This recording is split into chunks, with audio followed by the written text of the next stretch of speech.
It says the updates now. I would say you should just go ahead and do that because God knows it won't take that long. Remind me tomorrow. I've been telling it to remind me tomorrow since for over a year now. Oh, you've got some catching up to do. I have a heart attack. All right, folks, this is Space Blasters out there. Hang tight. Reeves Gabrels is our guest, and we're about to start right now. Woo! Hey, blasphemers. Welcome to Simple Blasphemy, where we have the best times with the worst topics. We're three friends that discuss everything and nothing, from wacky headlines to games and trivia. All subjects bizarre and risque are on the table. Our weekly guests range from friends, musicians, and artists to professionals in a variety of industries. We go live on Facebook and YouTube every Tuesday night at 9 p.m. Eastern. Want to support the show? Join our Patreon. You can find it and more at www.simpleblasphemy.com. So grab a drink and join in! It's too late now. This is Simple Blasphemy.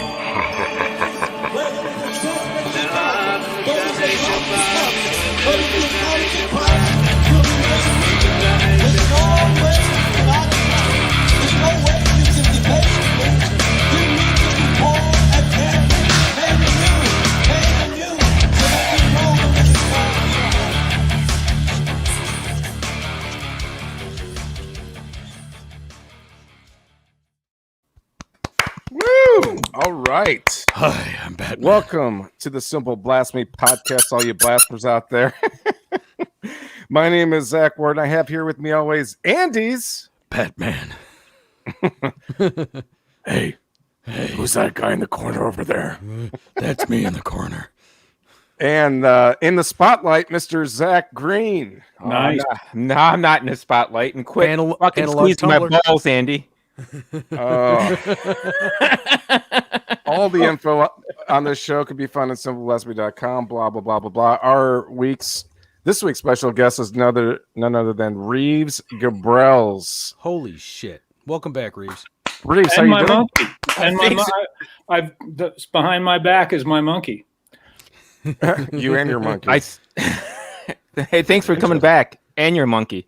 Yep. Yeah. My pleasure. I had fun the last time.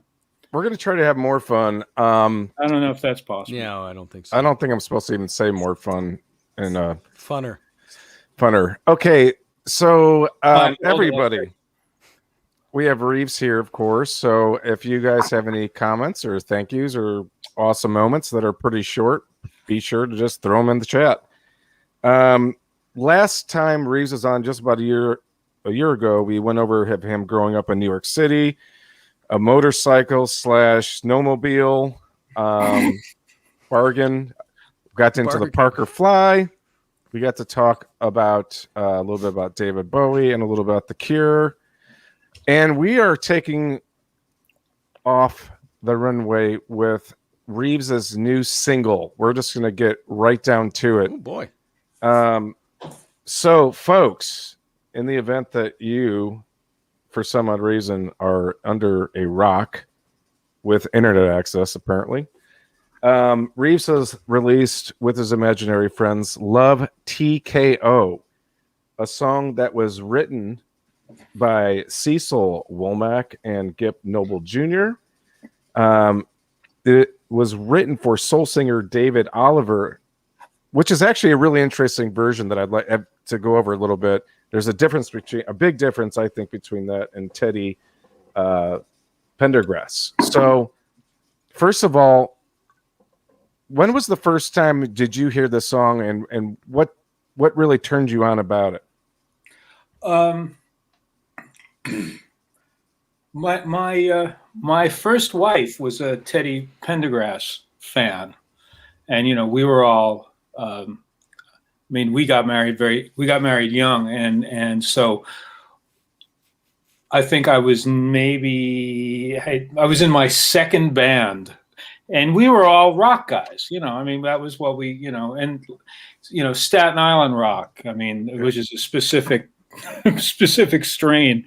But she would have things that she was championing, and she was a big Teddy Pendergrass fan. Okay. And I think it sort of crept in. And she also things like the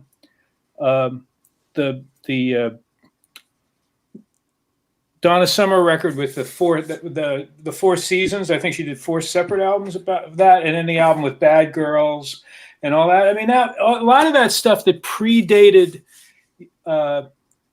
drum machines, Okay. and programming. So people were actually, if they were playing something that became that became was a blueprint for later drum machine programming or drum machine patterns. A lot of it came out of Kung Fu Fighting supposedly was the first disco song, according to DJs in New York anyway. And so all those things, were in there, but she was the one that turned me on to Teddy Pendergrass. And then in Boston at the time, because I moved to Boston to go to Berkeley, and then she eventually moved to Boston to go to art school. There was a station. There were 2 good AM radio stations. One was basically your late 70s, early 1980s. Everything from Teddy Pendergrass and to the Shy Lights to Shalimar to, it was like fucking in the afternoon music. Wow. On that on your AM radio dial.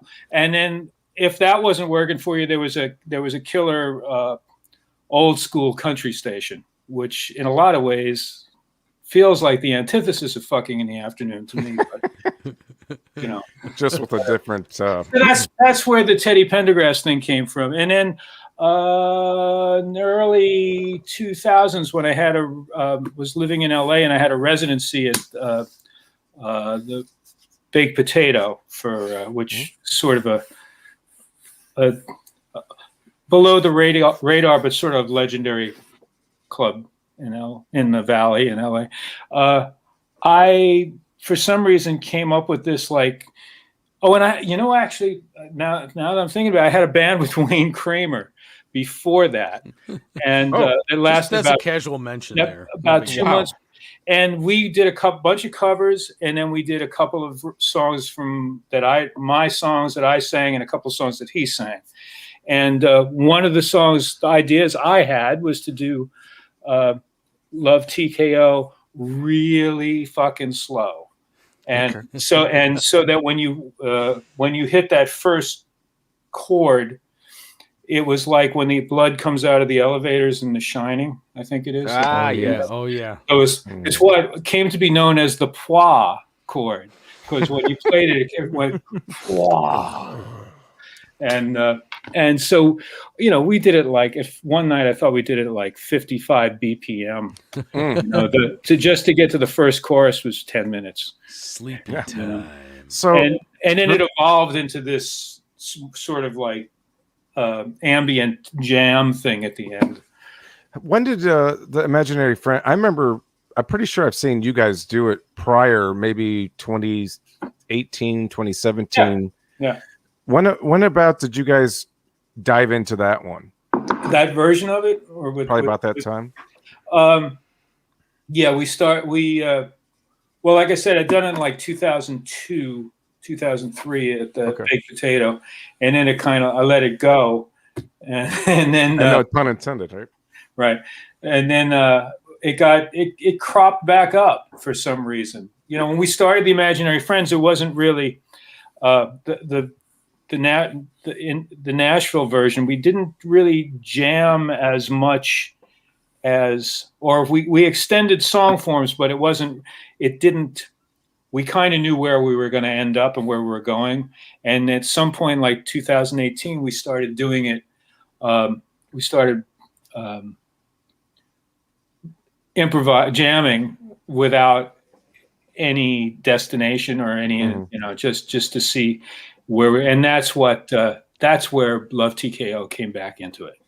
All right, so let's touch upon the very 2 first versions really quickly.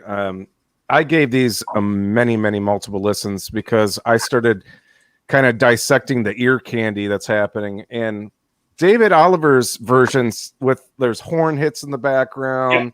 Yeah. It's like your quintessential 70s kind of disco-esque, almost Soul Train thing. And then with Teddy P's, seemed like first of all, it was falsetto. You're gonna start calling him Teddy P now, huh? Well, they're on that, Yeah, they're on that level with one another. Okay. I had momentum. So David, you think? Is the dog back?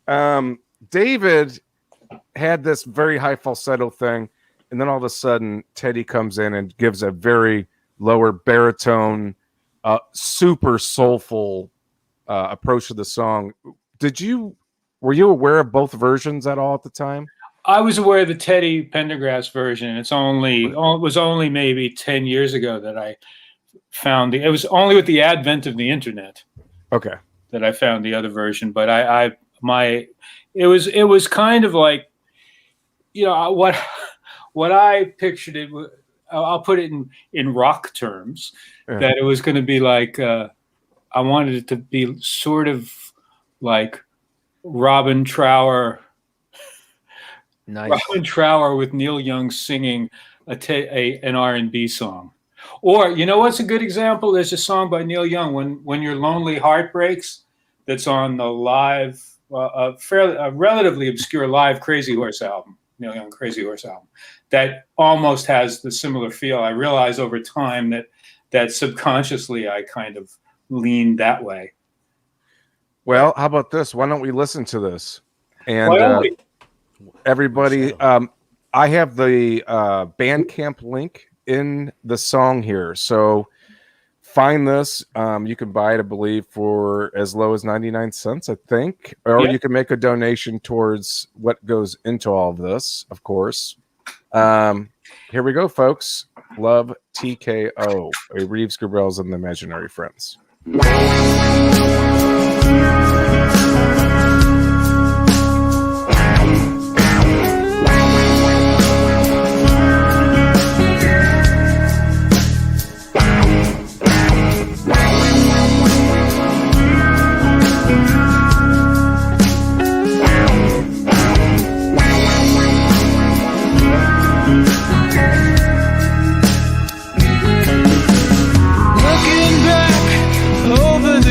I guess I shed some tears. I told myself time and time again I was gonna win. Put up a fight, but things ain't right, and I'm losing again. Takes a fool to lose twice and start all over again. I guess I better let it go. Looks like another Love TKO. I think I better let it go. Looks like another Love TKO.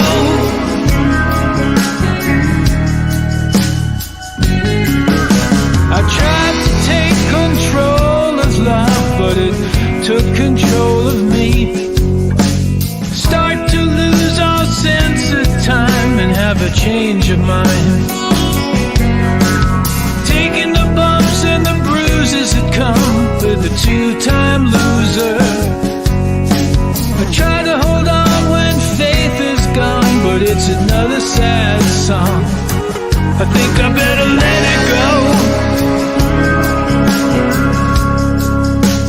Looks like another Love TKO.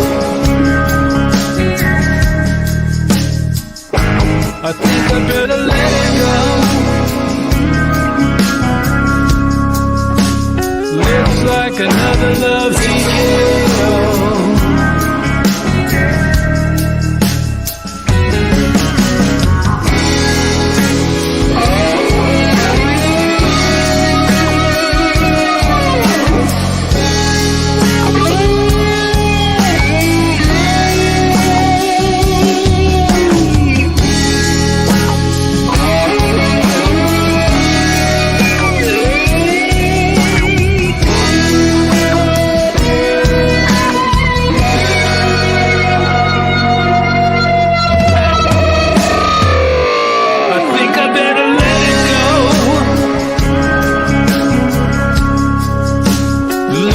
like another Love TKO. I think I better let it go. It looks like another Love TKO. I think I better let it go. Looks like another Love TKO. I think I better let it go. It looks like another Love TKO.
All right.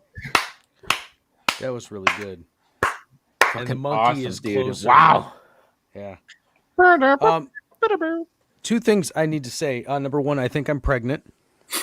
Oh, Number 2. Was it the monkey? It was the monkey. Number 2, Kevin Hornback played the bass on that. Oh yeah. Oh my Oh. God. Oh yeah. Yeah. Kevin. Oh, Kevin God. just sat. He just sort of sat in the cut, as it Yeah. were. he renewed his contract. He seriously living rent free. It's great. We miss you. Mhm.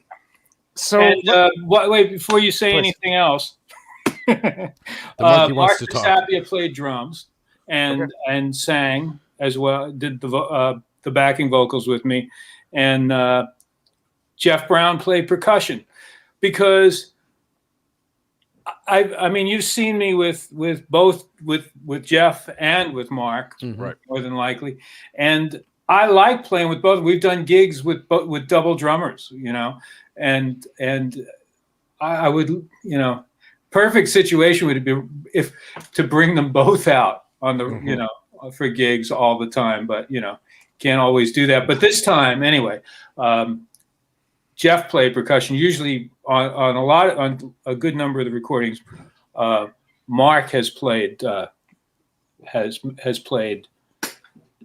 percussion. So it was a nice turnaround. was there any other honorable mentions for anybody on that? No, it was basically, of course, Roger Allen Nichols, who mixed it and engineered it and Yeah. is just Hats off. Yeah, he works with Tyler Bryant and I can't remember the name of the other band that he just. Susan, do you remember the name of the band that Help me, darling. that Please Roger? help. I gave you the album for Christmas. I swear to God, I thought you had a red phone and like a cookie, you know, for the Batman thing. Tell them when he Oh yeah, it was 2017, wasn't it? So if And first, the other thing is the foot is Susan's. oh, And the snail was a snail. It was. I took it in London in our bathroom, and the snail wandered in from the garden at the right time. So it looked very much like an old Hypnosis album cover to me, or you know, which is yes. Can't go wrong with Hypnosis. What I'd like to ask you is, how does the cover art relate to the song, and how did you come about that?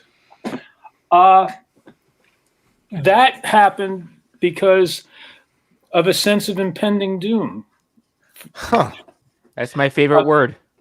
The what doom? I was going to go for impending. No, we were around our house in London. If you weren't careful, especially at night, you would accidentally step on a snail, and the crunch of their shells and the gooiness inside, if you were barefoot, was kind of nasty. But the idea, so anytime I saw a foot and a snail, I just thought like, oh, that poor little guy doesn't know what's going to happen next. And I just thought about males in general in relationships, or relationships in general, not to make it gender specific. You know, we're kind of, we're not always aware of what we're doing wrong. And at any point you could fuck up and just get crushed under the boot. Or under the Like bare foot, stepping in depending on how warm crazy you're getting. dog poop or cat poop. So the Love TKO title made sense. Okay. Because it was Snail TKO. Hey Reeves, that one when you strum that one chord, that opening chord, and it has like that. I don't know if it's like a flanger or something. Is that like a phase one? Chorus, right? MXR. That's a phase 90. Phase 90. Phase 90. Yeah. Got Not the I 100? love my Yeah. face knife. Well, I you know what? You know what it is? It's actually, I'll split the difference with you. I believe I used the phase 95 micro one. Okay. Okay. So, Wow. Because I know my first introduction to that was when my uncle's the one that inspired me to pick up the guitar, but he had a phase 100. yeah. And I remember there was so many different sounds, and I remember that when I heard that, that song, that's what it reminded me of. Was one of the settings. Yeah, And I was like, that's got to be a phase 100. The 95 has more than just a phase. It has like a modern setting and a vintage setting, and it's not. I mean, it's a small pedal, so it's not super tweakable. But who knows what whether the vintage setting is a 90, but the modern setting is more like one of the settings out of the phase 100. But that's it's I'm a sucker for. I always have to have a phaser in front of the distortion on my pedal board or the distortion of the amp, and then other modulation things I like behind, like between the preamp and the power amp. But so I'm just in general a fool for phaser. So what I like to bring up also about this recording, and this some people may agree with it or maybe they won't, but the actual production to me reminded me of OK Computer by Radiohead, where all of the background ear candy is just so perfectly placed. Can you break down some of like your tracks? At least we've got like a rhythm that's just drowning in long saturation. It sounds distorted saturation. We've got a sitarish thing. What are you using in this song? There's the main guitar, the guitar I used when I mapped it out with a drum machine and just guitar, so that I wanted to take a different approach, because most of the Imaginary Friends stuff has been cut live in the studio, and then I do one or two things to. I do a couple of responsible, because I like to cut the solos on the basics with the drummer. So then I go back and I do the responsible guitars and, like beef it up a little bit and then fix the vocals or redo the vocals. This time I did it the other way. I just basically sketched it out with a main rhythm guitar that I guess I wasn't strumming so much as I was plucking the strings with my hands. And because I was using a phaser on that guitar, it had almost like a 1970s Fender Rhodes, 1970s or 80s Steely Dan kind of wobbly tone, and I thought for a while that I talked to my friend Ross Rice, who was in a band called Human Radio, about coming in and playing keyboards. And the night we were there, because we did it over a course of like 2 days of recording in Nashville at Roger's studio, Belltone. And so I thought I was going to replace that guitar, but I envisioned someone playing it on Rhodes. So I kind of tried to copy that. And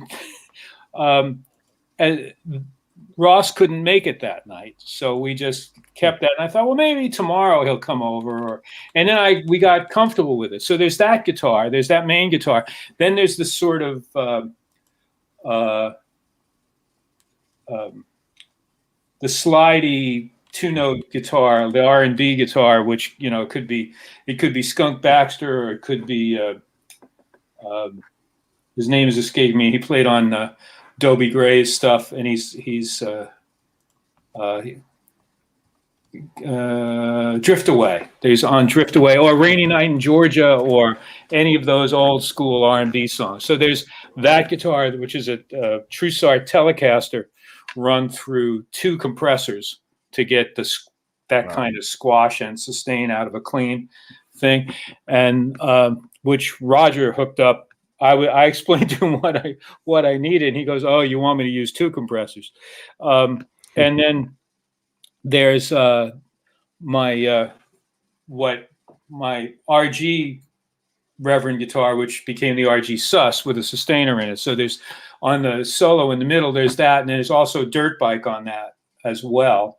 And it's the sitar is actually the line 6 Variax, the sitar in that, because I usually drag that along. So wait a minute. You made it sound good.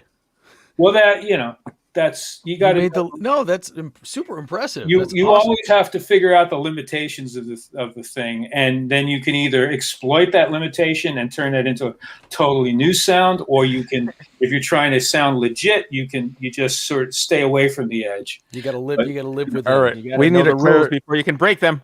We need a little clarification, if you don't mind. Yeah. Cure fan Doc. Responsible guitars. What does that mean? Yeah, I was wondering that myself. Those are the guitars that everyone always thinks someone else played, but nobody really cares about them. But they'd miss them if they were gone. Okay. So in my experience, that's always been the other guy's part, But when I'm the only guitar player, then I have to do the responsible guitars. So Nice term. when I'm tracked, well, yeah, it's it's like it's the 2x4s behind the sheetrock, And like Good way to put it. the house that goes nice 2x4s, they'll go, "Oh, I love the color of the walls," Well, and I see myself more in the painting role, which I don't know why my ego is like that, or why I assume that, I should be the guy doing that, but I've kind of ended up there in a lot of situations. So, and especially in the ones of my own making.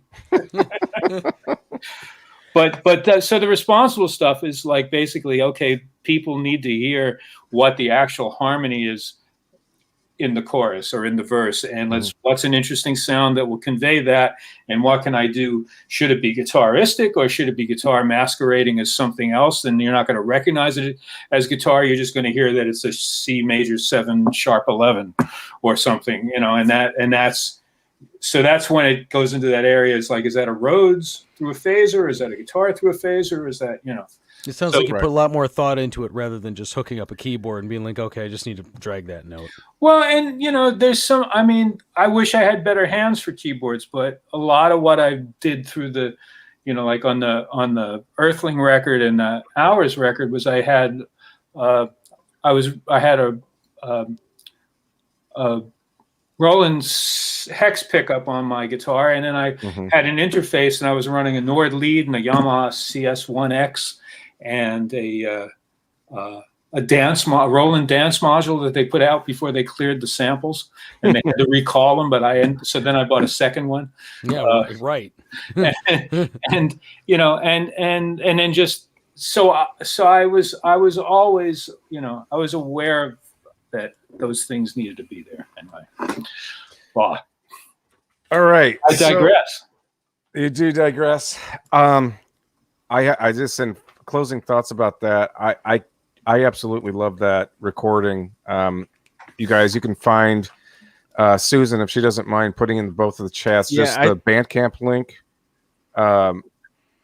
That's the only place that's really can be found at, I believe. I think I have a new favorite song. Oh, good. Yeah. Hell yeah. When I'm downstairs painting. Fuck yeah. It's part of that, the thing is I like doing, I've always included a cover or two on a record because I think it defines what you do.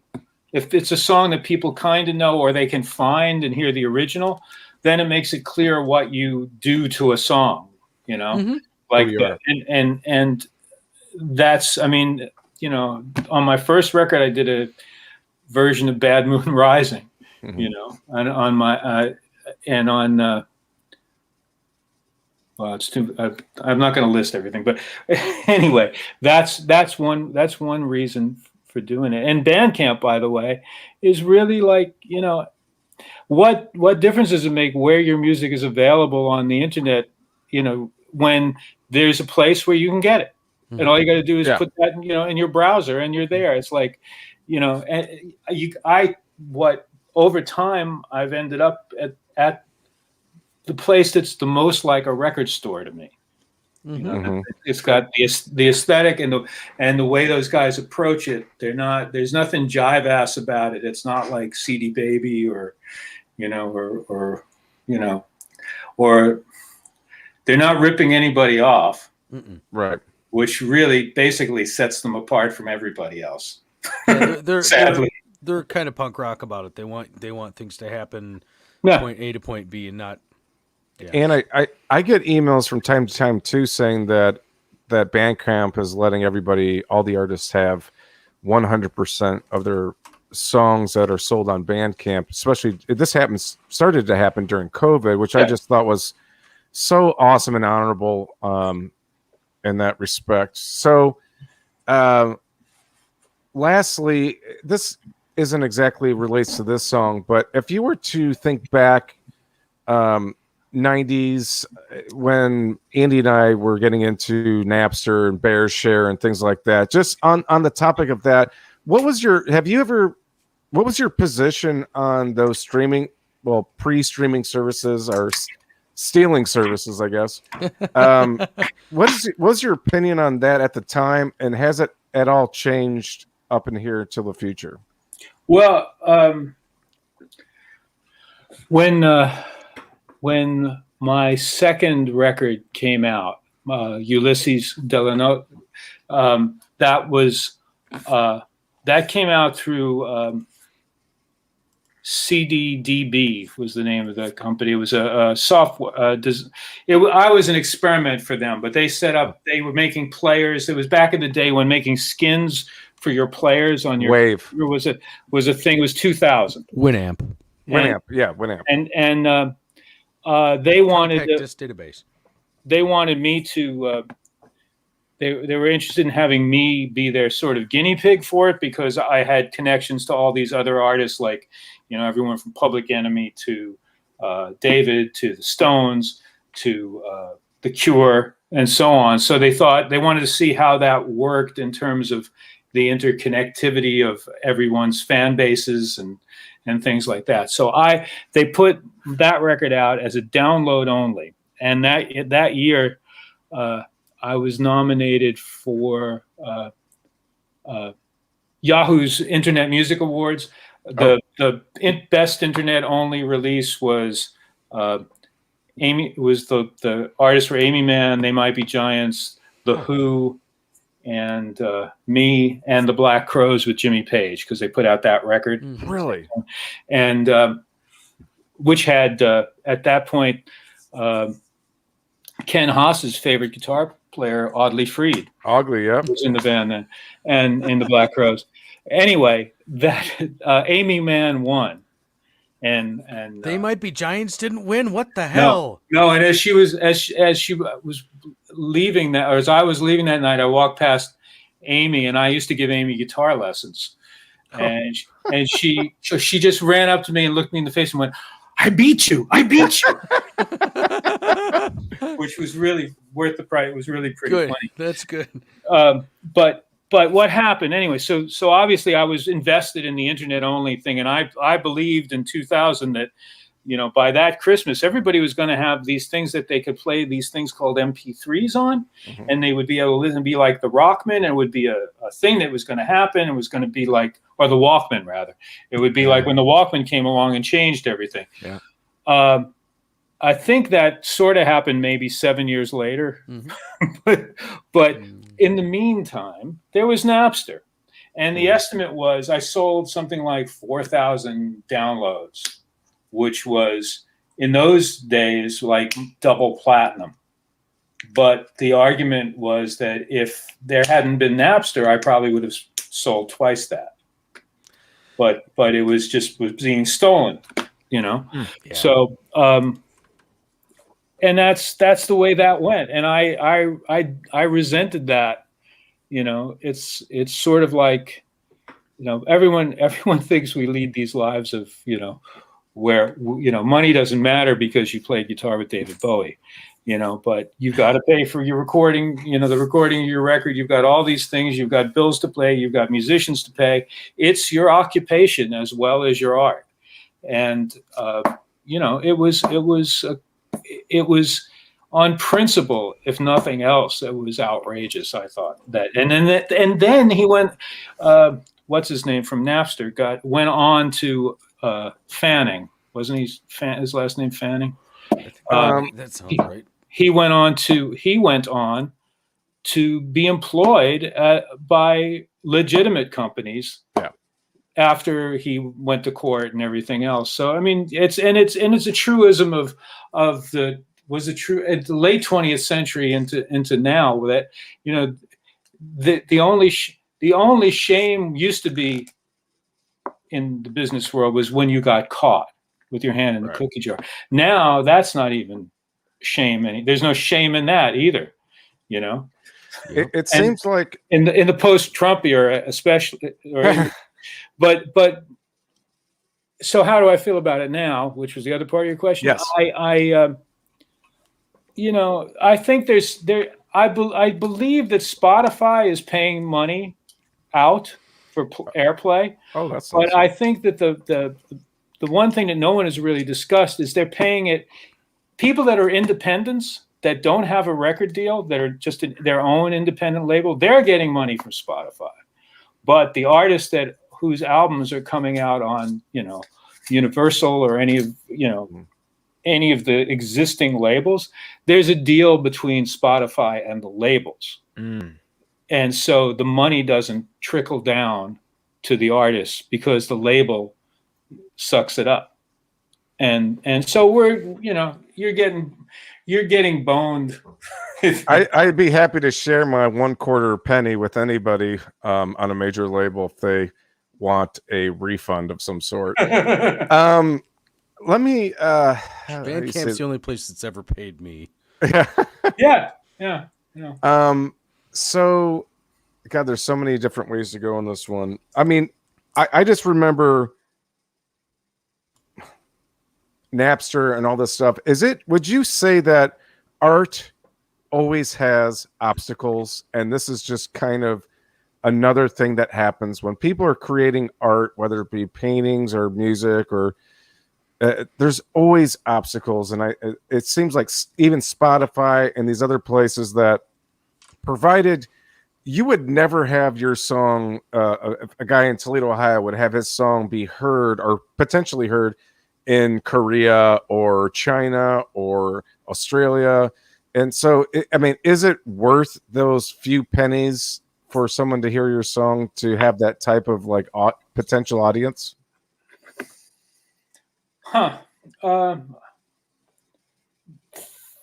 That's what they're counting on. That's what the people that are taking what should be your money away from you, it's counting on the fact that you're going to go, oh, well, at least they got to hear it in Yugoslavia. You know, I've got 3 fans in Yugoslavia. I got new friends on Facebook from Yugoslavia saying they love the you know what I'm trying to say. Yeah. So and the problem is that the guys that are in it purely for the money are going to exploit the artist's desire to make their art. Always heard.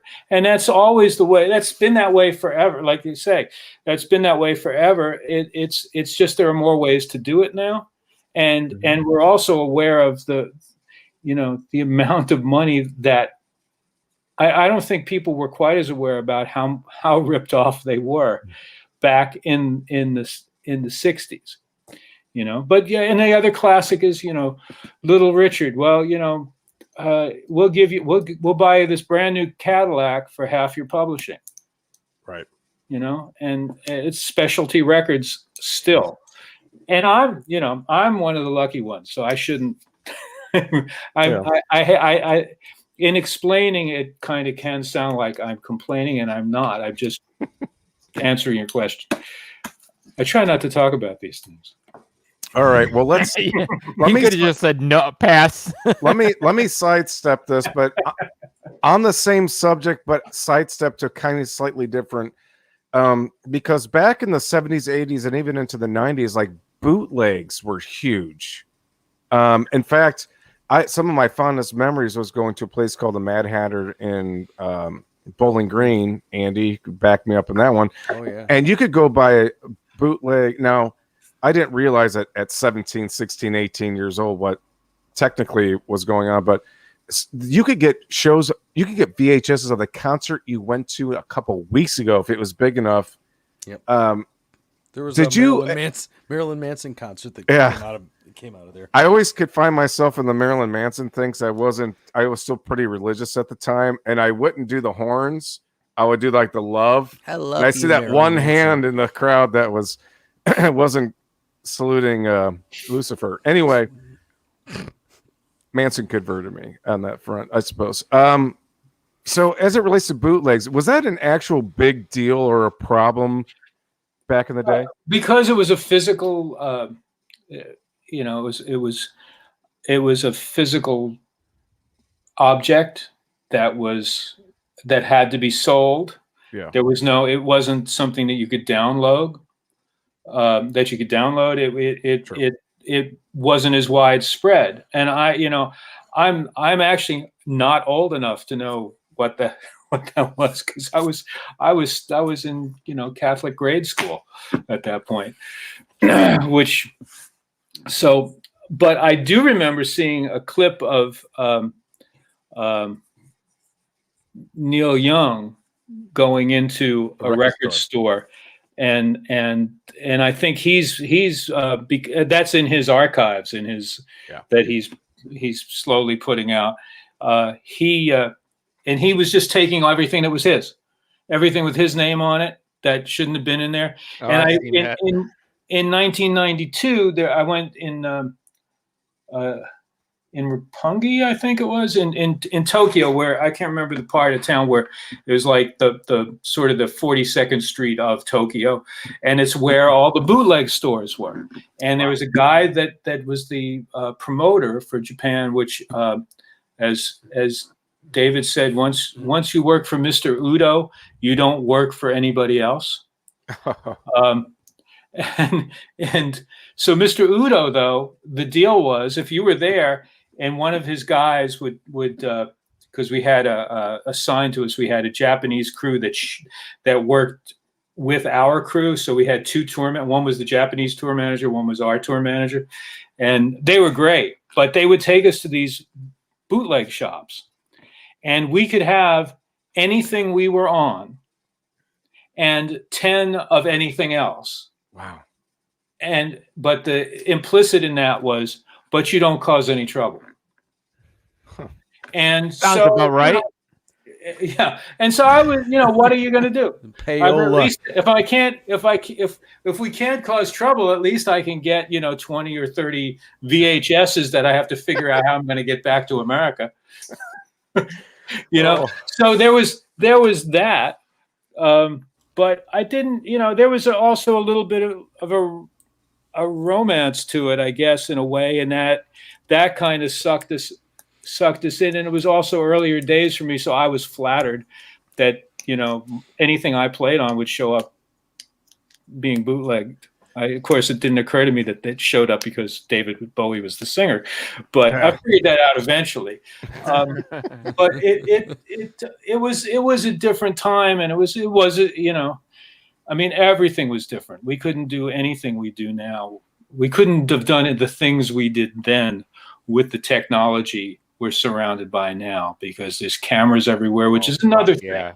So every show you play, someone's going to film a bunch of songs. It happens to us constantly with The Cure, and while I'm really happy everybody loves it, it's sort of, and that kind of thing is not going to cut into like the 40-year box DVD CD concert thing we put out. Right. What year was it? Late 2019. It's not going to interfere with that. Do you find pleasure knowing that in somebody's phone they're flipping through something and they come across you, with The Cure, and the next picture it's like the almond salad they had at Olive Garden, their first roast chicken. Oh, there's Reeves Gabrels. Oh, look, there's my first roast chicken I ever made. Wow. He doesn't have any hair on his butt. Oh, it's a chicken. Smooth. Wow, that was like that's Zack Green. So you can pass on that. I have to roll back to Julio's in the chat, and he says, today while I was working Reeves' version of You've Been Around, I had forgotten how good this was. Was this the egg or the chicken in the relation to the version on Black Tie White Noise? It was the cloaca. Ooh. That's a little bit of a bunt. It was the orifice that both songs came out of. Huh.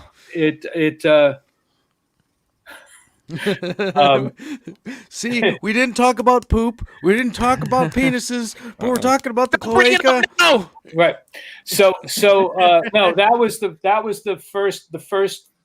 Well, the first version was on a Tascam Porta 1, and then we cut it with Tin Machine. Then at the end we had, I believe we had 14 songs that we wanted to put. We actually had something like 18 or 19 songs, and I wanted the Tin Machine album, the first one, to be even more of a throwdown and make it a double album. And the record label was, that extra 37 cents that the extra disc was going to cost. Right. Over the limit. They wouldn't go for that to make it a double. So we had to cut songs. At the end, we ended up with, I think, 14, and we had to cut 2, and we voted as a band, and You've Been Around got cut, and one other song that I fortunately can't remember. Oh, I think it was Shopping for Girls, the first version of Shopping for Girls, which ended up on the second Tin Machine record. You've Been Around, anyway, so that went into limbo. And then David decided he wanted to re-record it after the arc of, and we played it a couple of times live, which was even funnier. We did it live, and it was never available on a record. But then after the second Tin Machine record and tour, we end up in 1992, and I think it was 93 that David did Black Tie, White Noise that it was on, and he wanted to cut it in a different style. And so I went down to New York and played on that, and played on a couple of other tracks. I was only credited on You've Been Around, but I played on the version of Night Flights on Black Tie, White Noise, and I Feel Free, which was his cover of a Cream song that Ronson and I played guitar on, and Mick Ronson. And so in answer to that question is, it started with the version that's on after Black Tie, White Noise, and David completely chopped up my solo at the end, which I'm always interested to see what he would do. I was interested to see what he was going to do with it, and we made a joke of it. But then in an interview, he said, "Oh yeah, I did that to piss Reeves off." So what I did was I took the tape of the Tin Machine version of You've Been Around, and had Gary Oldman sing the second verse, and redid the bass and kept Hunt's drums, and redid the guitars. So basically, I kept the drums from the original and the form, but Gary Oldman came up to Boston and sang. Is there any chance that we can call Gary Oldman right now? Can we call Gary Oldman right now? No. I almost crapped my pants, Reeves Gabrels. But he always had this thing, like, all these rock stars get to be actors, but actors never get to put out record albums or never get to sing. So when I started making my own record, I thought, well, I'll give Gary a call and see what he wants to sing. He's on another song on. He's on The King of Stamford Hill, which is also on the first record. That's really cool. Okay. All right. So let's really quickly, we've talked about you and your recordings, but I'd like to because we're obviously going to start getting short on time here, folks. Enough about me. Well, it's still about you, though. Transitioning from like doing your own stuff, but yet now you're taking a position of a producer with Lizzie and the Makers on Reeves's Facebook page, I believe, and Susan will probably put this up. You took a producer's role. Yeah. Do you get offered production roles? Do you choose your production roles? How does this happen for you? No. I mean, I went from, I think I produce the stuff that I'm involved with, and I like to do it with another producer, engineer, or an engineer. And I'm not super picky about sharing in credit and stuff like that. I mean, I think that's, if someone's doing the work, it's nice to have someone who's an equal partner with you, you know. But and so I went from I produced a band called Fire Pig with a friend of mine named Tom Doobie in Boston, who also he co-produced my first solo record with me. But he and I did this band Fire Pig, which Greg McMullen, who's the guitar player in Lizzie and the Makers, when he was like 19 or 20, he was in that band. So I've known Greg for that long. I met him when he was 17, and he was in Boston for the summer, and he tracked me down to take guitar lessons. And then he just became my friend, and I used to trade him guitar lessons if he'd help me move my gear when I was doing gigs around Boston. Awesome. Awesome. And then from there, thank you.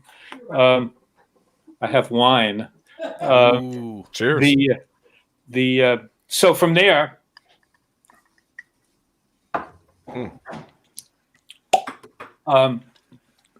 Zoomdish. I've stayed in touch with Greg through the years, and then when we were doing the Imaginary Friend stuff, we played at the Cutting Room in New York, and we got them on the bill, and I sat in with them actually in their set, and then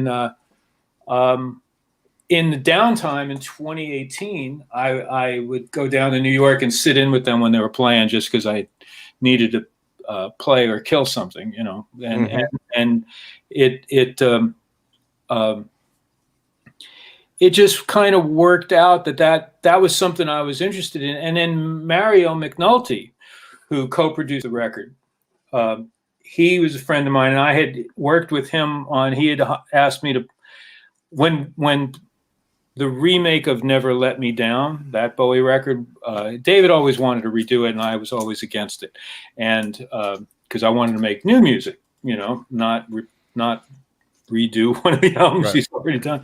And so then when he passed away, up to his death, he had figured out a 5-year plan kind of on releases, what he wanted to put out, and apparently every year they would tear open the envelope, and there'd be instructions for the year. And that in 2018, the instructions were to do a remake of that album with a list of suggested musicians that David thought they should use, and in that case, a producer, who was Mario McNulty, because he had worked. Mario had engineered and mixed, I think, The Next Day, if I remember correctly, and a couple other records. He had worked with he had worked with Tony Visconti on a few records as his mix engineer guy, and okay. I hope I'm getting his credits right. But he can type in and explain it. So Mario, I said to Mario, I'm with this band. Mario had seen the band one night. I played at a club in New York with them, and he had come down. And afterwards, I said, would you want to do this with, would this be something, if the band's into it, would you want to produce it with me? And he was like, sure. We enjoy each other's company. Mm-hmm. So it's nice to have something to do together. And this band, I think, is an excellent band. And really, I heard what I thought they should sound like. They I think had an idea of what they thought I could help with. And my thing is more than arrangements and key changes and setting up solos and stuff like that. And these guys, if I said, the second solo should start out in the key it's in, but then it should go to B flat for 4 bars, and then A minor for 4 bars, and then to the 5 chord, and then back to the 1 for 4 bars each. And they'll run it exactly what I just said the first time. I mean, it takes a little settling, but they were just they were a bunch of players at the top of their game in a band together. Wow. And Lizzie writes great. Her lyrics are definitely a cut above most lyric writing. She can write, and she can sing. Great presence. So it just seemed like something we wanted to do, and the band was into it, and we did it. We tracked it in September of 2019. Yeah. I think we did the basic tracks, and it was going to be an EP, and then everyone was so happy with it that the people that were help. It's an independent production, so they actually wanted to go the extra couple of yards to get to album length, and awesome. You know, it was a blast, and Mario's mixes are excellent too. So, you know, and I really, you know, I had to bite something. It wasn't my tongue. I had to bite, but I had to bite something to keep from playing guitar sometimes. Uh-huh. But you know, Greg is Greg is a great guitar player. You know, the whole band is just really, really interesting players with something to. Every one of them's got something to say on their instrument. So it was a no-brainer. You know, I was just happy they wanted. You know, they trusted me and us. On that note, that's one of the things I love about you, Reeves, is that you will go set in Nashville when you're in town, and your absolute just love for the craft and the art of songs and music is just something to really strive to. A lot of people sometimes leave a musical sheltered life and want to be perfectionists and sit in their basement and work out, and that's totally fine too. I'm not shaming that, but you also go out and say, fuck it, I'm just going to jump on stage. Hey, what key you guys in?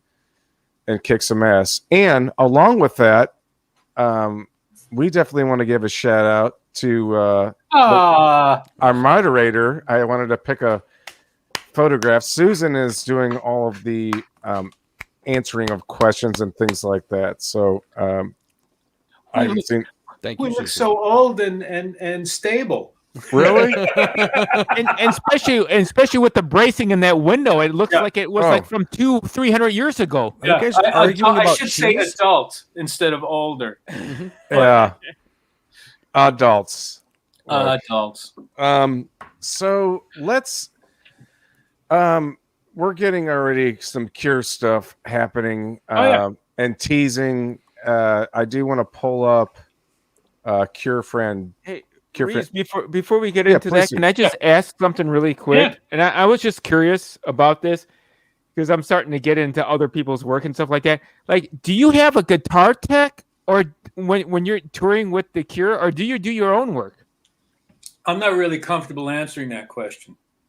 Oh boy. I win. I asked the question that made him. Yeah, say you that. knew I was going to say that at some point. Green's like, why didn't you hire me, you asshole? I think is what he's saying. No, I just get to the point because I deep dive on a lot of things, and like my favorite guitar player Eddie Van Halen, like when they first started going out on tour, he brought his high school buddy out with him, and I can only imagine my knowledge back when I was in high school, like nobody knew what they were doing. I mean that's the first mistake you make when you get a chance is you bring your buddy along and then you find out that he can't put strings on a guitar. You know? No, but I had that experience when I was playing with Paul Rogers that we had two tech guys, and it was a club tour. It was me and it was Jason Bonham's band basically with me playing guitar at that point. And the focus was Paul Rogers. So we were playing like Bad Company and Free and stuff like that. And I had a tech, and I was only because it was kind of a shoestring budget, the tour, that I could only all the gear was hired. fortunately, I was a Mesa Boogie endorser, and they just come out with the rectifier heads. And the secret of the rectifier head to get mid-range back in instead of the tissue paper scoop, the Metallica kind of. Right. If you want it to be throaty, you pull out the drawer and cut there was a capacitor, an orange capacitor, on the first volume of the lead channel. Yeah, cut one of the legs. Yeah, cut one of the legs, and they called it the shred cap. If you took the shred cap out, the mid-range control worked.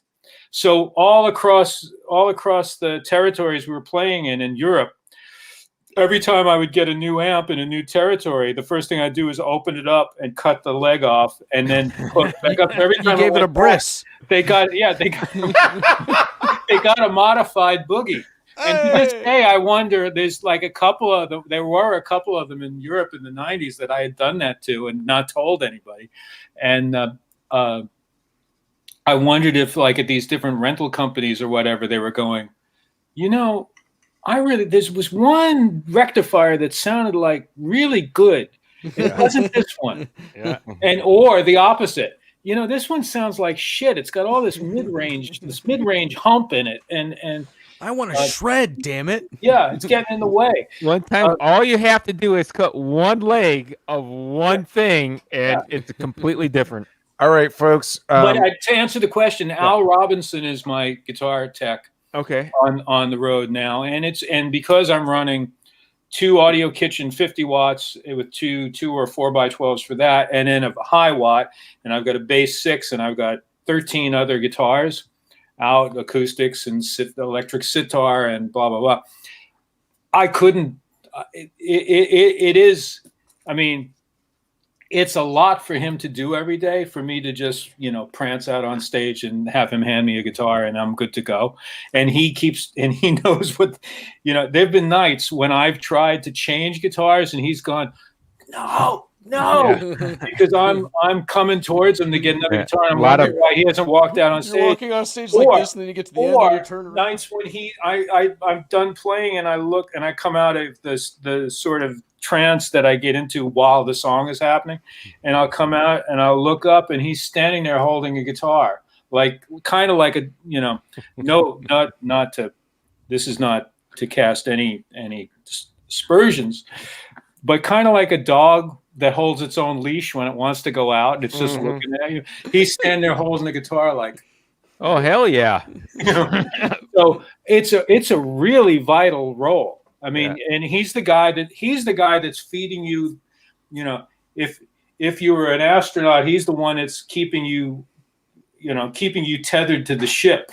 Kind of. I did have one tech in Bowie days say that he was glad that I never used cordless, because when I wandered off, he could reel me back in. Physically, yeah. I went through a stretch on the road in '95 where I had hurt my back, so I was on a ridiculous number of painkillers that a hotel doctor prescribed to me, and that was when he said it, because I had a couple of shows where I had a great time. Yeah. Okay. Sweet. All right. So I have one question from Matthew from Alexander Pedals Pedal Company that sent in, and then if anybody has any questions, his flanger. Yeah. If anybody has any questions or comments they'd like to post into the chat, we're going to try to get to them. And yes, we'll ask some cure questions. Hang tight. Last time I ignored you. This time we'll at least ask them. You can't do that. Well, I don't know. These are my people. These are the people. So we're going to take care of the people today. Peter says, you have a Peter Frampton story that is amazing during the Bowie Glass Spider tour that you guys did. Oh, if this is the one he's thinking of, when my ex-wife Sarah was David's press person on the Glass Spider tour, and by the time they got to, which was when I met David and how I met David, when they got to Boston, they had a couple of days off, so we were gonna have everybody over to the house for dinner, the band and the immediate support crew. But Peter was behaving himself. He had given up drugs and alcohol a bit earlier, and he was having some trouble, I think, hanging with the rest of the band because they were partiers at that point. And so I made an offer to him, if you want, you can come stay with us. We have a guest room. We had a nice apartment in Boston. And so he stayed with us overnight. And that's not the best part of the story, though. So I decided on the day off to take him out on one of the days off, to take him out around Boston. And I had a 1973 Chevy Malibu that I paid $200 for that had a fire in the trunk. So it was it had belonged to a tire company, and they used it for deliveries, but they had also taken the catalytic converter off. Of course, that's the first thing I do.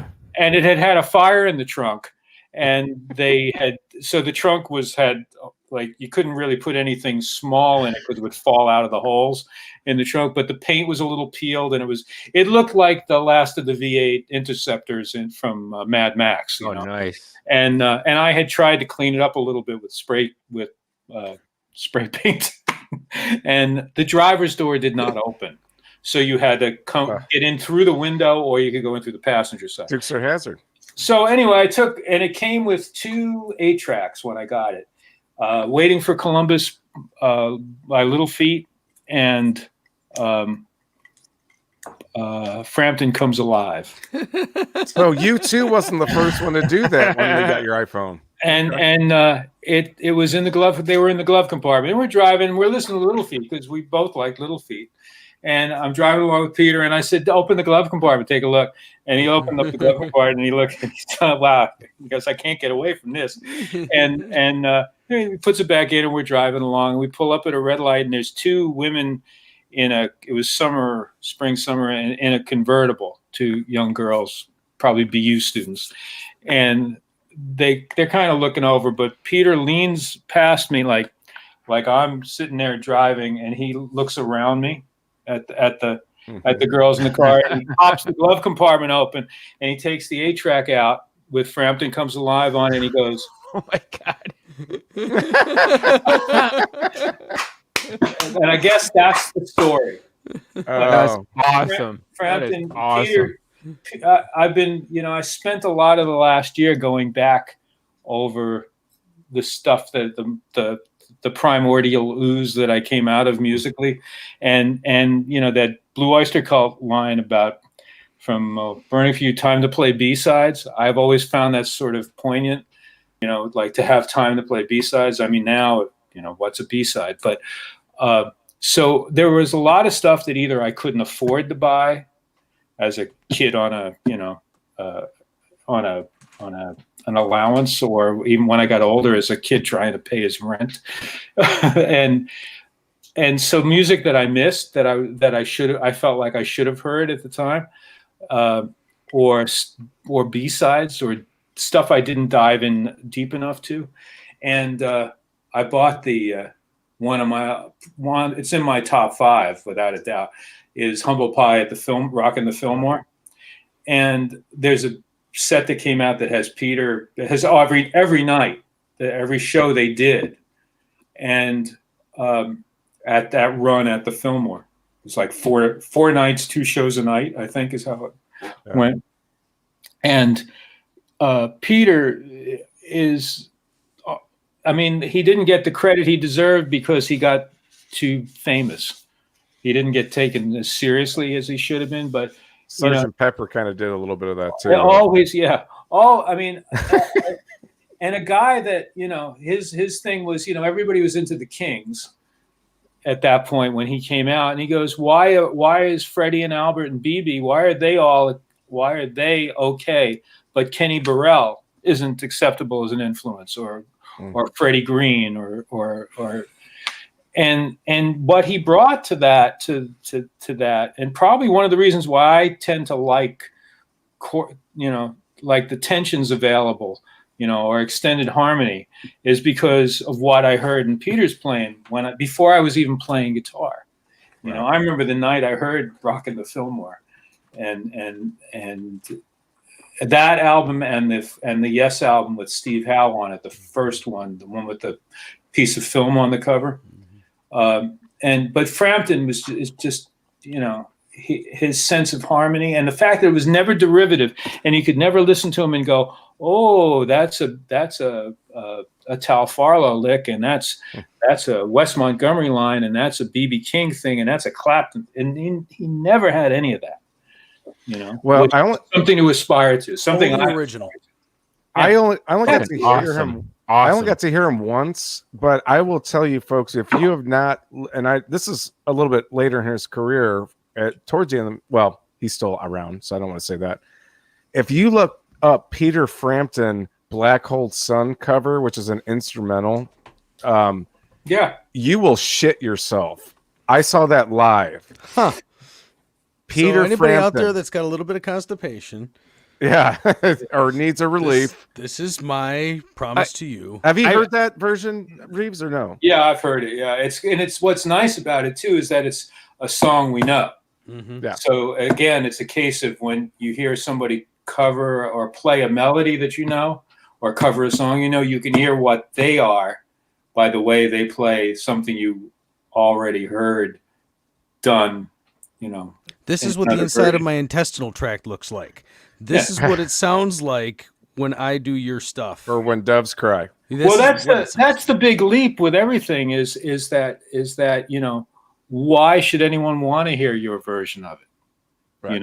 Like that's that ego, that step into the, and also that thing that most artists have, that they feel the need to, they want to reveal everything and they want to hide simultaneously. All that stuff is a really interesting. It's that one story? That one story with when the Kinks would play "You Really Got Me" after Van Halen fucking charted.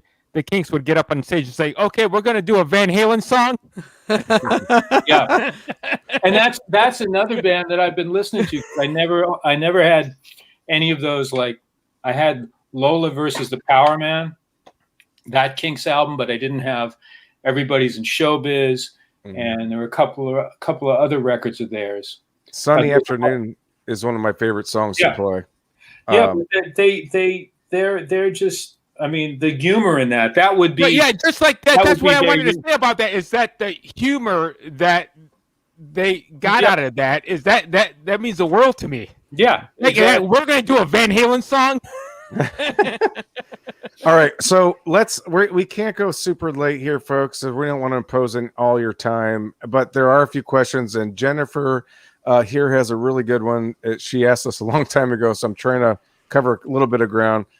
I saw Reeves say that when he first joined The Cure, he had to learn about 50 plus songs a week or in a week. I'd love to hear details about learning all of that. I'm sure you get this one at least reasonably often. Yeah, how do you fucking do that? Clear the air. Well, the funny thing was when Robert called me, he was like, he goes, "Can you learn like, he basically, I had sent him an email saying, because he's I'm trying to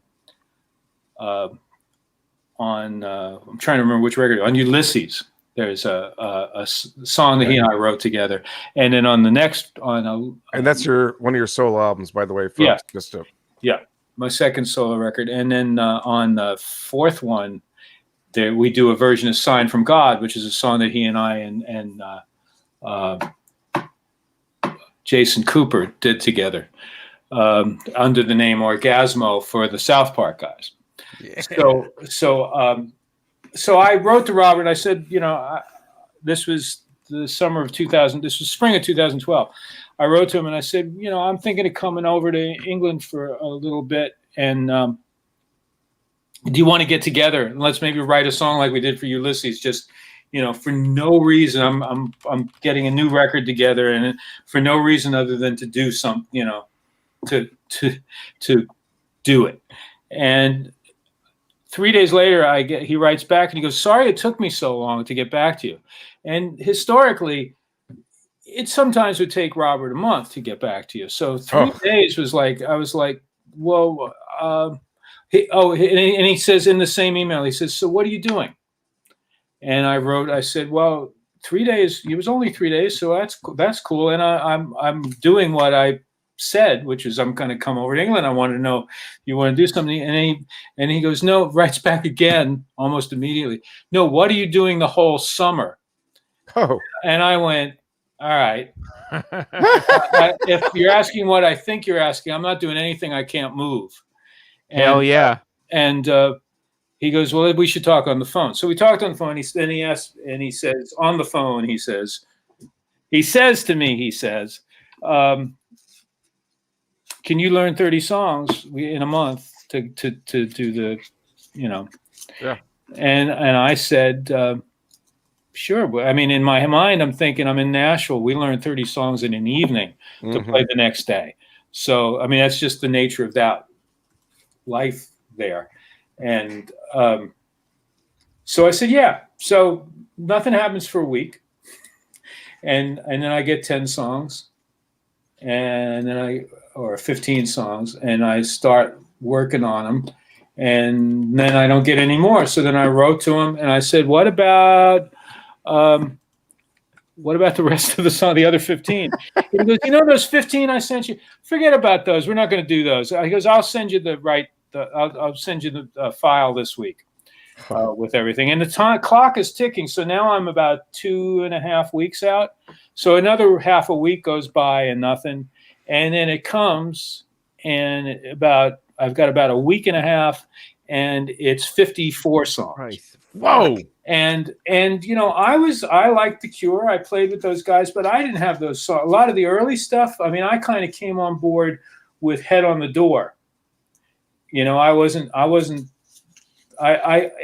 again, in the Boston scene, The Cure was like, they were everywhere, and it was sonic wallpaper between every set.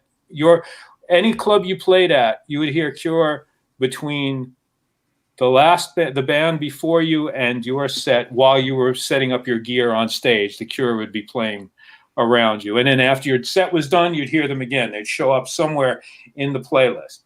So I heard a lot of those songs in Boston and at the time. But some of them were really kind of not, and they don't follow.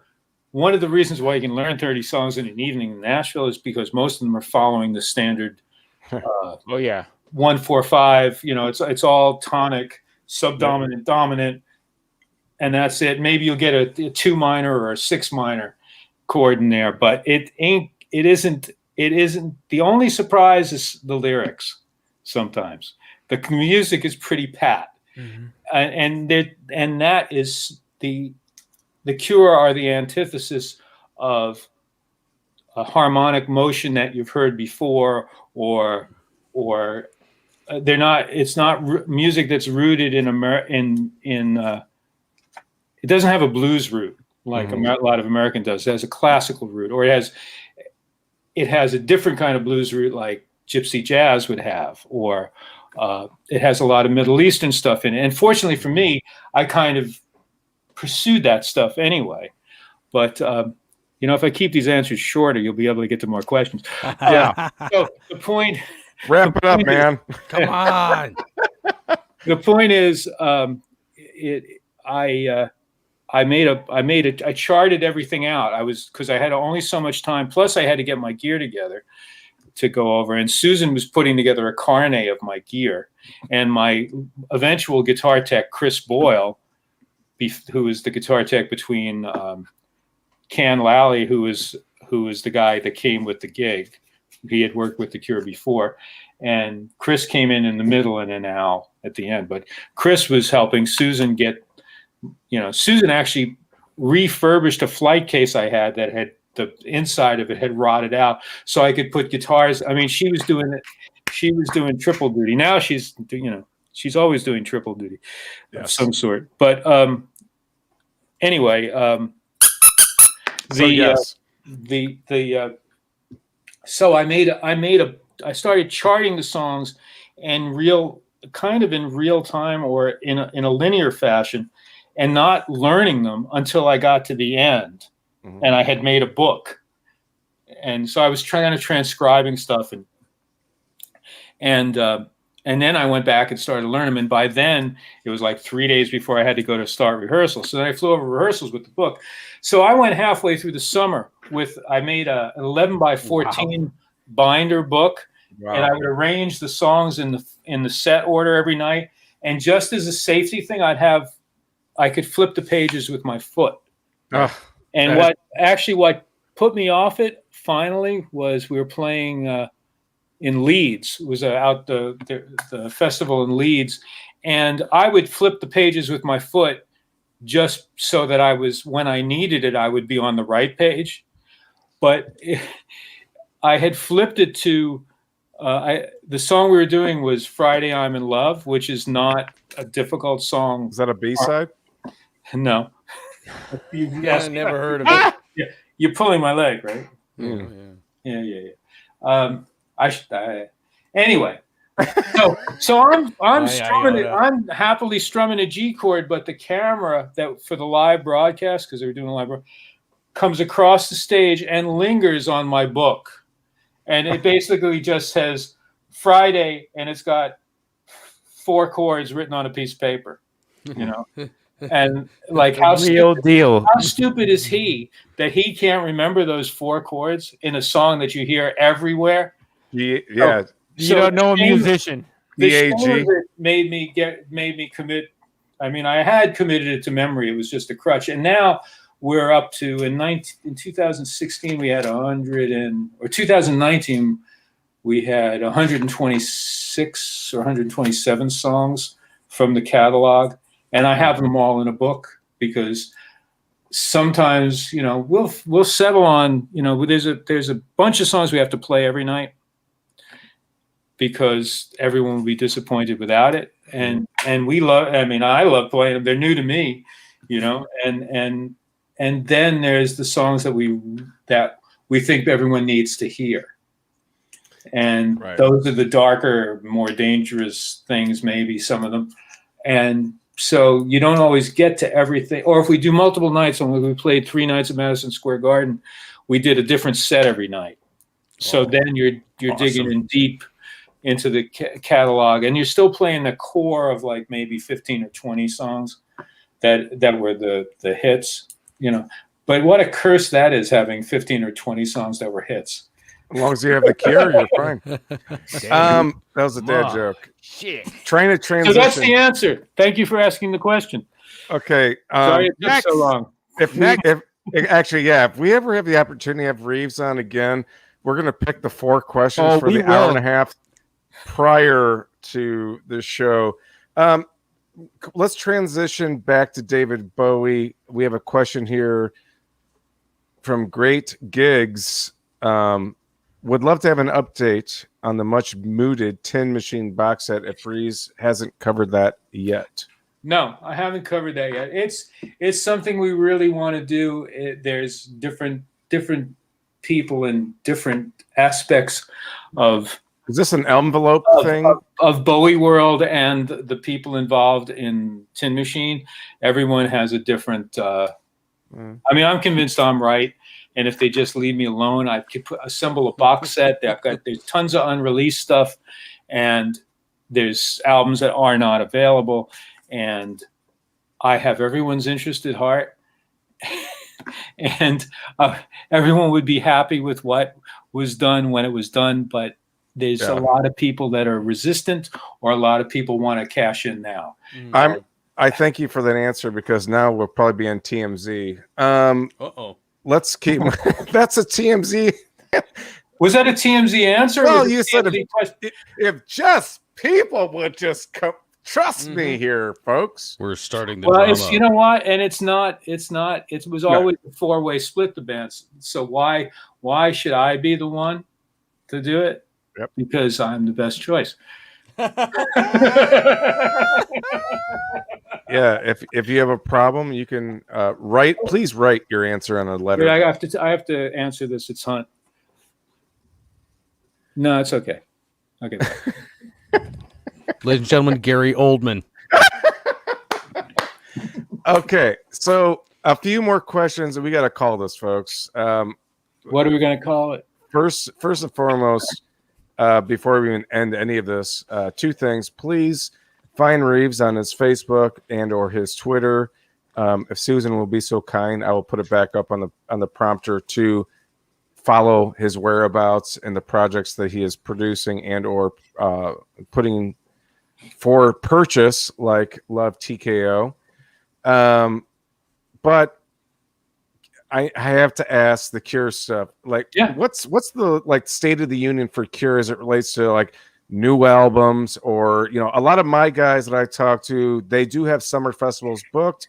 They're not really saying it yet, but it looks like we're going to be moving forward with big concerts in the summertime. Reeves, what are the song titles on the new Cure album, and when is it coming? All of them, numbers included, please. We First won't line of be. lyrics. You won't see us this summer. Okay. Out. You're saying we won't see you live in 2021. Okay. In the summer of 2021. After that, I'm not sure. We have recorded enough material for, I would say, for 2 records. Awesome. But the problem with that is in order to judge what songs go with which songs, you need to bring them to completion, which is what is making it take longer. And COVID obviously is making it take longer.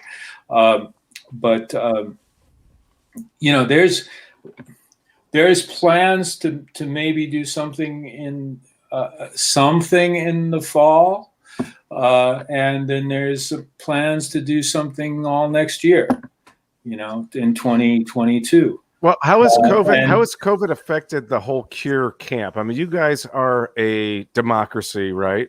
Mm-hmm. And how has that affected? Is it like reshuffled the cards? Is it shook the snow globe? Oh, it shook. Come over here and shake the snow globe. Yeah. I used to collect those. But then after 9/11, you couldn't get on a plane with that much liquid. But there's snow and there's little elves and shit. Well, can we just drain the water out and lose walk across? It definitely shook the snow globe, but we everybody that follows the Cure knows that there are, we're super busy for a year and then we're really quiet for a year most of the time, or at least in my, I'm the new guy. So I've only been in the band, since 2012. So what year is it? It's going to be 10 years next year. It's, in my experience, we have a period of high activity and then we kind of recuperate and plan for the next thing. So it's like on for a year, off for a year. So this was going to be an off year, or 2020 was going to be an off year. So it's not earth shattering for us. I miss everybody, but we, Roger and I stay in touch, and Simon and I stay in touch, and Jason and I stay in touch, and Robert and I stay in touch, and then we do collective emails and stuff too. So we're, we kind of know where everybody is all the time. I think a couple of them have those, that thing where you can actually see where someone is on your iPhone. I forget. No, show us. What do you mean? There's a tracer thing. So like if someone went down the road to the pub, or I don't want that level of surveillance in my life, and I don't want to do it to anybody else. So I'm not involved in that. Some people in the South think that's the COVID shot. Just remember that. Yeah. Well, don't get me started. I won't. I take it back. And I share a lot of DNA with those people. Those people. I said those people. Really? You just said those people? Yeah. Let's hit a couple questions here. Okay. Mark says, hey, Reeves and Susan, Mark from Boston here. I'm dying to know if there were intentions to record a follow-up to Outside. There was, we talked about it a little bit, but if anything's a follow-up to Outside, it's Blackstar. it's black to me. Blackstar was the same sort of direction, except the technology was better. We couldn't chop up song forms in 1994. Mm-hmm. You know, we didn't have the computer for that, so we were doing offsets with two Sony 48 track machines. You know, or so we're you know, like you could do numerical time offsets with DA88s and throw one into record from the other. It was the same sort of thing when we wanted. So when we wanted to shorten a song form or make a single out of Heart's Filthy Lesson, which came out of a jam. I mean, you can look at, if you look at Outside, you can see what came out of a jam by which songs have 5 writers, I think it is. Was it 5 or 6? Because everyone that was in the room, even though Brian Eno disagreed, everybody that was in the room improvised and everyone wrote the song. Mm-hmm. You know, but as far as a follow-up, you know, we could have gone further down that road, but I don't think that, in all honesty, I don't think David wanted to do another record with Brian. Yeah. And I thought Brian was a blast at dinner, you know, every night. So, you know, but it's and an interesting guy to we probably had dinner, you know, 30 times, him and I, because everyone else would go. David would go back to his house in Switzerland at that point every night, and I was staying at the hotel there, and so was Brian. So we were we had nobody to talk to. Yay! All right, but no follow up. One more question. No, but another 2 hours worth of music is probably out there, or will be. Yeah. Everybody that's in the chat, hey, thank you guys so much. Once again, please go to the Bandcamp. You can pause the screen and go back and share this video for those Cure fan. I hope that you're happy with the State of the Union with the Cure at the moment. My last question for you and is, at least for me, and Zach, if you want to have a question as well, of course. But my last question for you is, on occasion, it's happened at least 2 times. My wife and I get into a nice mood with a campfire, and we listen to Blackstar and David's last album that he produced himself while he was with us, and it's a marvel. It seems like that album should have came out in 2060 in so many different respects. Without going any further, do you have any critique or what your thoughts were on that piece? Did you know it was happening? Yeah.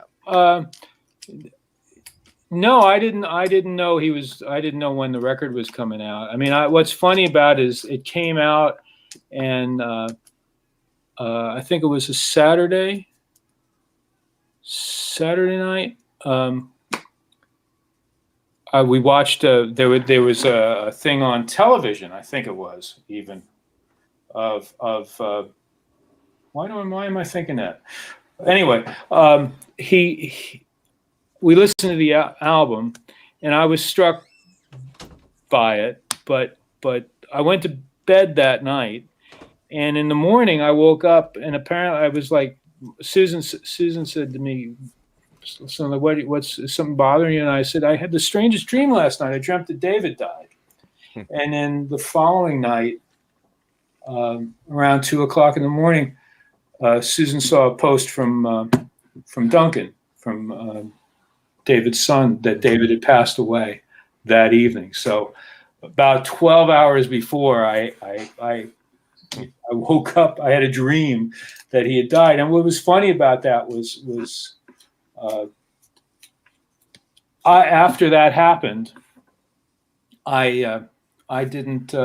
I used to dream of David about once a week, and we would be doing something like we get into these really important and heavy arguments about who was the better band, Underworld or Prodigy, you know, and we would like people in the studio. We'd have these arguments, and we'd almost yell at each other, and it would freak people out. We just thought it was fun, But we were having serious things. This meant something to us. It's like who's better, Pulp or Oasis, and yeah, and I'm sorry, I'm not going to say any of what I just thought. And anyway, so I had, and then after he passed away, I never dreamt of him again. And unlike some other, to use a phrase I dislike, the Bowie alumni crowd, some people are convinced that David appears to them in dreams and tells them what to do.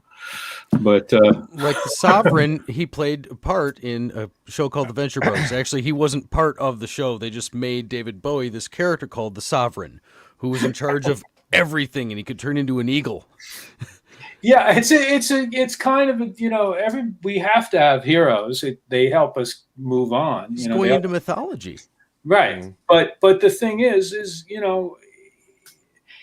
when he starts showing up on coffee mugs, yeah, they my thing is David turning into the way I finally understand why my father thought Elvis was cool, even though he only liked, for the most part, country music and blues. But Elvis kind of fit into that, even though he was on the pop tip of that whole thing. But how after he passed away, how his legacy was polluted by the exploitation. And that's one of the things, that's the reason why I don't participate in any of the Bowie sure. ghost band things, and why I don't, why you won't see me writing a book, at least about Amen. that. It should have been about the music all along, and I'd like to see it still be about the music. So, but then again, you can make a case for his exploitation of the media to further his career and things like that. But for me, it's just, it hurts to see it turned into, publicity, a way for people to prove that they're because he's remained hip. Or a T-shirt, yeah. I got, oh yeah, I have a Bowie T-shirt, so I'm cool. Or have you seen the case for my iPhone? It has David's picture on the back. The Ziggy picture. It's got the lightning bolt Ziggy on Stardust, it. Or the lightning bolt. All right. It's like, oh fuck. Quick follow-up just to what I was saying. If you could put into a word or a couple words of just I just said fuck. Well, that's one of my favorite ones. That should be enough. It's one of my favorite ones, but not necessarily coming from you. At least it wasn't in question form, or maybe not. If you could sum up a couple words of Blackstar, what would you summarize just that album? Just even if it was like first. I only listened to it once, the night before he died. Yeah. So I don't really have much of an answer. that is fucking awesome. It is amazing, but I can only listen to it once. Itself. Zack Green, Andy, Zach, you guys got one more question. We're going to call it after this. No, do you have anything? I don't really. I mean, I remember back long ago, I seen a video, and it was during the Tin Machine days, and I don't know the song, but you were in a tuxedo, and it looked like you were playing like some type of like stage or whatever. It might have been the thing that was on MTV. It might have been. I think I might have seen it on MTV. If I didn't see it on MTV, I seen it on my local channel, which was with Doug Podell on Channel 56. But anyways, I remember seeing you with your Parker Fly. I think it was the Parker Fly. And like, I look back at it now because I remember it distinctly because I just seen that video the other day. I'm like, oh my God, I remember when I first seen that video. I never thought that I would be sitting in the seat fucking talking to you. And there's a couple of your fucking guitars that have my signature on the back of your headstock. Life is fucking strange. I would have never fucking guessed it. David used to look at me sometimes. I remember when he and I went down to stay with him in Mystique, where he had his place on the island of Mystique. And I got there and it was one of those things where to get to Mystique, I had to fly to Barbados and spend the night. and then get a small like 4-seater shuttle flight to Mystique, and we ended up hanging out with Princess Margaret and her son at the one bar that was there, but I'm standing there and the sun's going down and Princess Margaret's in the bar, and I'm looking out at the water, and he comes over next to me, and he'd walk up to me, and he'd kind of like sort of hip check me a little bit, and it was a thing that he did, and I looked at him, and he goes, "It's a funny old life, isn't it?" That's for damn sure. And that would, if I did write a book, I think that might have to be the title. Andy, do you have a final remark question before we adjourn here today? Nothing about Gary. No, I wanted to thank Reeves Mr. for Newman. the whole Teddy Pendergrass or Penderchasm that I ended up going down today. Yeah. Because I listened to yours and then I listened to his, and then for whatever reason I went to Love Hangover by Diana Ross. Yeah. Which I think happens after the Love TKO. But thank you. It's been really awesome doing the musical explorations with you. This is starting to remind me of when everybody in Trump's cabinet was telling him how great it was that he was here. Tremendous. Tremendous. Huge. So let's not go that way. But I mean, the thing is, that probably at the core of, in my mind, is it's blues and R&B underneath it all. Like it. I mean, one of the things about playing with David was that you couldn't really play David's music, no matter which era you were looking at, if you couldn't play a slow blues or you couldn't play R&B. And it informed everything. And then, after that, you had extended harmony and you had rock and all those things, and theater and stuff. But at the core, there was some sort of weird, like it had to. Well, it's what connects me. For some reason, like emotionally, I respond to R&B stuff, and so the Teddy Pendergrass thing was a natural progression, though by the time I'm done with it, it's probably lost a good amount of the soul it had originally, or the conventional version of the soul. But then that's just fine. That's what moves it along, and that's what turns it into another thing. I will tell you this on that specific song, circling back to Love TKO, Reeves and the Imaginary Friends version of it. The whole thing is a very, rock, or not even rock, but just a very heavy song. But your vibrato in your voice had the soul aspect, whereas Pennington's thing, his voice was amazing, but that beat just had that soul. Yeah, I think that your voice and your vibrato when you sang that gave that song the breath of soul that just makes it unbelievable. And I'll be honest with you, folks, you can call me a liar. Go listen to it. But I'm telling you, it's one of the best covers I've ever heard you do. Oh, thank you. And it's like the essence of all of it, where you have these, ghost notes, and we have the sitarish, sustainiac, reverend plug.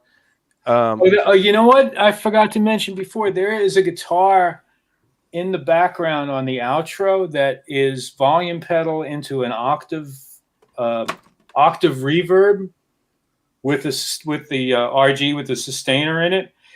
And what I do behind the conventional harmony of the song is I'm trying to. There's one point where I really extend the harmony in the background, but because of the perspective it's in, it doesn't fuck you up unless you're really listening to what's going on in the background, and that will fuck you up.